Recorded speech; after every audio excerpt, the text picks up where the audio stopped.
ክቡራትና ክቡራን የቻናላችን ቤተሰቦች በመካከለኛው ምስራቅ ሀያል የሆነችው የአይሁዶች ሀገር እስራኤል እንዴት ተመሰረተች በሚል ቢቢሲ አማሪክ ያሰራጨውን መጣጥፍ እንደሚከተለው እናቀርብላችኋለን። እስከ መጨረሻው ድረስ አብራችሁን ቆዩ። በመካከለኛው ምስራቅ ሀያል የሆነችው የአይሁዶች ሀገር እስራኤል እንዴት ተመሰረተች? ዴቪድ ቤንጎሪዮን የእስራኤል መመስረትን ሲያውጁ በመካከለኛው ምስራቅ በእስራኤልና በፍልስጤማውያን መካከል የሚካሄደው ግጭት ዘመናት ቢያስቆጥርም መቋጫ ከማግኘት ይልቅ እየተወሳሰበ የዓለማችን አሳሳቢ ጉዳይ ከሆነ ዘመናት ተቆጥረዋል። ከ75 ዓመታት በፊት የተመሰረተችው እስራኤል የአካባቢው ሀያል በመሆን የበላይነትን ስትይዝ፣ ፍልስጤማውያን ደግሞ በስደትና በጦርነት ውስጥ ሆነው የራሳቸውን ሀገር ለመመስረት ሳይችሉ እስካሁን ደርሰዋል። ሐማስ በእስራኤል ላይ የፈጸመውን ጥቃት ተከትሎ እስራኤል እያካሄደችው ያለው ወታደራዊ ዘመቻ የፍልስጤማውያን የስቃይና መከራ ከማባባሱ በላይ ሕልውናቸውንም አደጋ ላይ ጥሎታል። የእስራኤል ባለስልጣናት ጋዛን ሙሉ ለሙሉ ለመቆጣጠር እንዲሁም በዌስት ባንክ ውስጥ የይሁዳውያን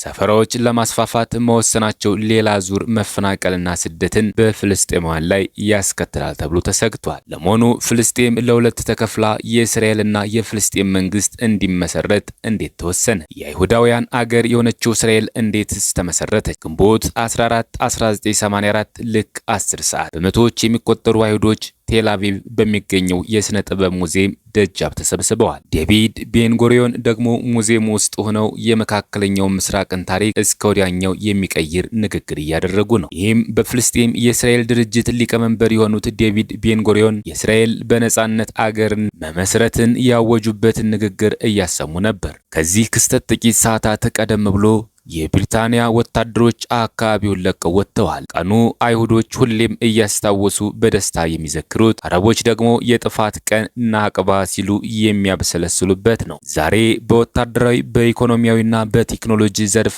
ሀያላን ከሚባሉት ሀገራት አንዷ ለመሆን የበቃቸው እስራኤል በዚህ መልኩ ነበር የተመሰረተችው። የፊዚክሱ ሊቅ አልበርት አንስታይን ከእስራኤል የመጀመሪያ ጠቅላይ ሚኒስትር ዴቪድ ቤን ጎሪዮን ጋር ጽዮናዊነትና የአይሁዶችን አገር ፍለጋ በ18 ሰማኒያዎቹ ፍልስጤም የኦቶማን ኢምፓየርና ታላቁ ሶሪያ ተብሎ የሚጠራው አካባቢ አካል ነበረ።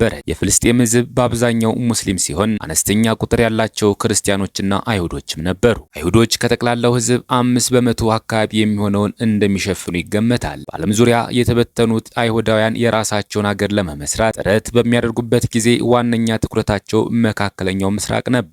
ከዚያም አሊያህ እየተባለ በሚጠራው የአይሁዶች የፍልሰት እንቅስቃሴ የተስፋይቱ ምድር ብለው ወደሚጠሯት ፍልስጤም መፋለስ የጀመሩት አካባቢው በኦቶማኖች ቁጥጥር ስር ሳለ ነበር። የአብዛኞቹ አይሁዳውያን ፍልሰት መነሻ ደግሞ ሩሲያ ነበረች። ሩሲያ ውስጥ በነበሩበት ወቅት የአገሪቱን ንጉሥ ዛር አሌክሳንደር ሁለተኛን ለመግደል ተሳትፋቸዋል በሚል ተከሰው በርካቶች ተፈርዶባቸዋል። በዚህም የተነሳ በሚገጥማቸው ከፍተኛ የሆነ የጸረ ሴማዊነት ጥቃትና መሳደድ ምክንያት ይፈጸምባቸው የነበረው ጥቃት ፖግሮምስ በመባል ይታወቃል። በወቅቱ ወደ ፍልስጤም የደረሱት አይሁዶች ለእርሻ የሚሆን መሬት ለማግኘትና አነስተኛ የመኖሪያ መንደር ለመመስረት ችለዋል። እነዚህም ኪቡትዝ በመባል ይጠራሉ። እነዚህ ቀደምት ፍልሰቶች በጽዮናዊነት የገንዘብ ድጋፍ የሚደረግላቸው ነበሩ። ጽዮናዊነት አውሮፓን እያጥለቀለቀ ለነበረው ጸረ ሴማዊነት ምላሽ ሲሆን በኋላም በአይሁዶች ዘንድ ተቀባይነት ያገኘ እንቅስቃሴ ለመሆን በቃ። የዚህ እንቅስቃሴ ዋነኛው መሪ ደግሞ የኦስትሮ ሃንጋሪው ጋዜጠኛ ቴዎድሮ ሄርዝል ነበረ። ታሪክ ምሁር ዮርጌ ራሞስ እንደሚሉት ሄርዝል የአይሁዶችን ፈተና ሃይማኖታዊ ሳይሆን የማንነት እንደሆነ ያምን ነበር።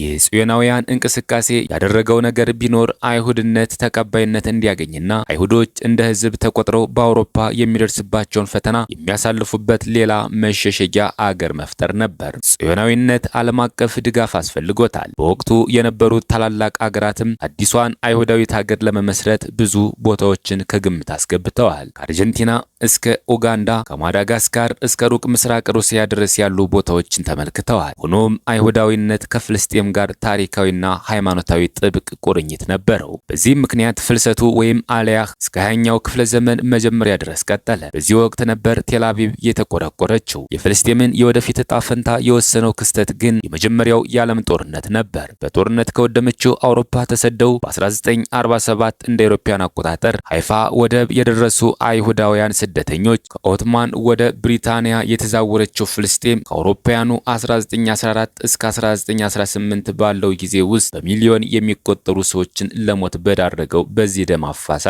የመጀመሪያው የዓለም ጦርነት መካከለኛው ምስራቅ ልዩ ትኩረት አግኝቷል። ከኦቶማን ኢምፓየር በተቃራኒ የቆመችው ብሪታንያ በኦቶማኖች እጅ በነበረው አካባቢ ለመንጠቅ ከፍተኛ ፍላጎት ነበራት። በወቅቱ ብሪታንያ ገንዘብ የምትሰበስብበትን የስዌዝ ካናልንም ትቆጣጠር ነበር። ዩናይትድ ኪንግደም በአንደኛው የዓለም ጦርነት ወቅት በዋናነት በኦቶማን ባለስልጣናት ላይ ውስጣዊ አመፅን በማነሳሳት የኦቶማን ግዛትንና የኦቶማን ጥንካሬ ለማዳከም ሞክራለች ሲሉ የታሪክ ተመራማሪው ዮርጌ ራሞስ ይናገራሉ።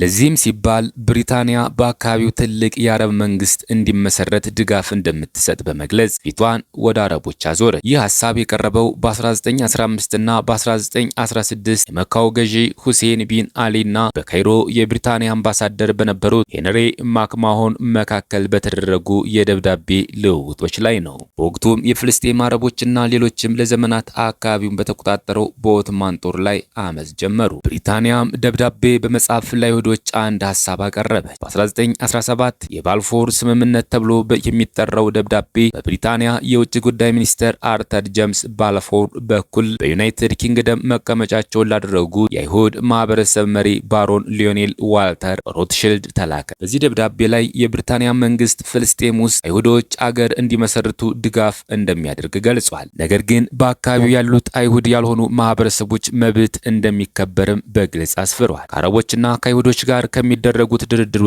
ጎን ለጎን ብሪታንያ በ1916 ከፈረንሳይ ጋር የሳይክስ ፒኮት ስምምነት በድብቅ ተፈራረመች። በስምምነቱ መሰረት ሁለቱ ሀያላን ጦርነት ካሸነፉ በኦቶማን ግዛቶች ላይ ያላቸውን ተጽዕኖና ቁጥጥር የሚመለከት ነው። ግዛቱ በ1918 ድል ቀናቸው። የኦቶማን ግዛት የነበረው መካከለኛው ምስራቅን የተከፋፈሉትም በዚህ ስምምነት መሰረት ነው። መጀመሪያ ላይ ፍልስጤም በዓለም አቀፍ ቁጥጥር ስር ሆና ቆየች። በኋላ ላይ ግን ብሪታንያ ፍልስጤምን ለማስተዳደር ዝግጁ ነኝ ስትል ሀሳብ ቀረበች። እናም ገና መቋቋሙ የነበረው የዓለም መንግስታት ማህበር የሊግ ኦፍ ኔሽን በ1922 ብሪታንያ ፍልስጤምን ለማስተዳደር ያቀረበችውን ሀሳብ ተቀበለ። ይህ ማስተዳደር ኃላፊነቱን መውሰድ የራሱ መልእክት ነበረው። አንድ አስተዳደር ሌላውን ካሸነፈ በኋላ አካባቢውን ለማስተዳደር ተረከበ ማለት የአካባቢውን ነዋሪዎች ራሳቸውን ማስተዳደር አይችሉም የሚል መልእክትን ያስተላልፋል። በዚያን ወቅትም ከፍልስጤም ነዋሪዎች አብዛኞቹ ሙስሊሞች ነበሩ። የይሁዶች ቁጥር ደግሞ ከጊዜ ወደ ጊዜ እየጨመረ ወደ 11 በመቶ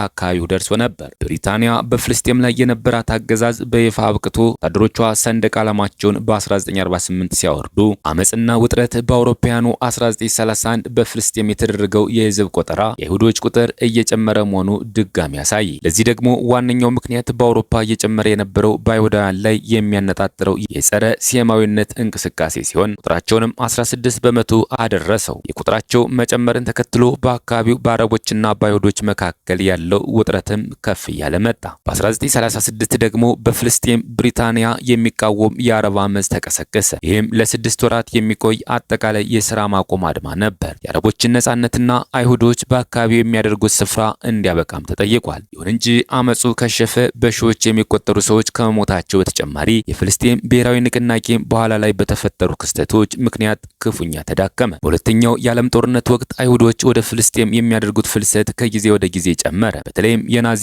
ማጎሪያ ካምፖች ነጻ መውጣታቸውን ተከትሎ የጅምላ ጭፍጨፋ መፈጸሙ ሲታወቅ የሚፈልሱት አይሁዶች ቁጥር ከፍ አለ። የፍልስጤም ችግር እልባት እንዲያገኝ በብሪታንያ ላይ የሚደርሰው ዓለም አቀፍ ጫናም ከጊዜ ወደ ጊዜ እየበረታ መጣ። ብሪታንያ በአካባቢው መኖሯ በአይሁዶችም ሆነ በአረቦች ዘንድ ያለው ተቀባይነት ቀነሰ። እዚህ ጥሩ ማሳያ የሚሆነው ደግሞ በፍልስጤም የብሪታንያ አስተዳደር መቀመጫ በሆነው በኪንግ ዴቪድ ሆቴል ላይ ሐምሌ 22 1946 የተፈጸመው ጥቃቱ ኢርጉን በተባለው የጽዮናውያን ታጣቂ ድርጅት የተፈጸመ ሲሆን የ92 ሰዎች ሕይወት የጠፋበት ጥቃት ሆኖ በብሪታንያ ዘንድ ድንጋጤን ፈጥሯል። የእስራኤል ምስረታን ተከትሎ በርካታ ፍልስጤማውያን ለስደት ተዳርገዋል። በመርከብ ወደ ግብጽ የተሰደዱ ፍልስጤማውያን የፍልስጤም ለሁለት መከፈል በአካባቢው እየጠነከረ የመጣው ውጥረት ብሪታንያ ጉዳዩን ወደ ተባበሩት መንግስታት እንድትወስደው ምክንያት ሆኗል። ይህንም ተከትሎ 11 ገለልተኛ ሀገራትን ያቀፈ የተባበሩት መንግስታት የፍልስጤም ልዩ ኮሚቴ ተቋቋመ።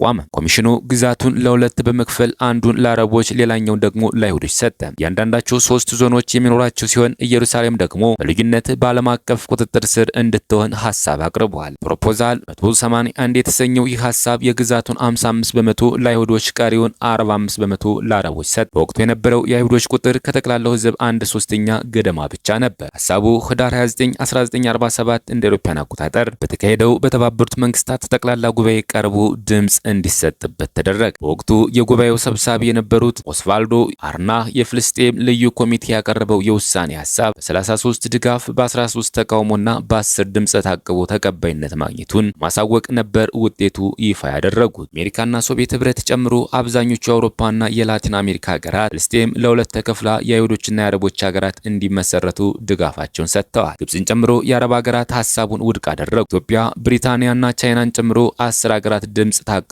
ማድረግን መረጡ። ውሳኔው በአይሁዶች ዘንድ ታላቅ ፈንጠዝያን የፈጠረ ነበር። ክፉኛ በተበሳጩት በአረቦች ዘንድ ግን ውሳኔው የሚዋጥላቸው አልነበረም። ውሳኔም ቴልአቪቭ በሚገኘው የስነ ጥበብ ሙዚየም ውስጥ ግንቦት 14 1948 ለተካሄደው የእስራኤል ምስረታ ምክንያት ሆነ። በዕለቱ ጠዋት 5 ሰዓት ላይ የብሪታንያ የሩብ ክፍለ ዘመን አገዛዝ ተጠናቆ የአገሪቱ ወታደሮች ፍልስጤምን ለቀው ወጡ። ከ5 ሰዓት በኋላ ደግሞ የእስራኤል የመጀመሪያው ጠቅላይ ሚኒስትር ዴቪድ ቤን ጉሪዮን እስራኤል በመካከለኛው ምስራቅ ውስጥ የአይሁዳውያን አገር ሆና መመስረቷን በይፋ አወጁ። ይህም ዕለት ለፍልስጤማውያን የናቅባ ወይም የጥፋት ቀን መጀመሪያ ሆነ። ተከትሎም አብዛኞቹ ፍልስጤማውያን ከመኖሪያ ቤታቸው ለመባረር ወይም ለመሸሻቸው የመጀመሪያው ምክንያት እንደሆነ ይታሰባል። እነሆ ከ75 ዓመታት በኋላ እስራኤል በወታደራዊና በቴክኖሎጂ አቅሟ ከዓለማችን ታላላቅ ሀያላን ሀገራት አንዷ ለመሆን ስትበቃ ፍልስጤማውያን አሁንም ዓለም አቀፍ እውቅና ለማግኘት በመታገል ላይ ናቸው። በዚህ ሂደት ውስጥ አካባቢው ከጎረቤት ሀገራት መካከል የሚደረግ ተደጋጋሚ ጦርነት የማያጣው በ10 ሺዎች የሚቆጠሩ ሰዎች የሞቱበትና በሚሊዮኖች የሚቆጠሩ ስደተኞች ያሉበት ሆኗል።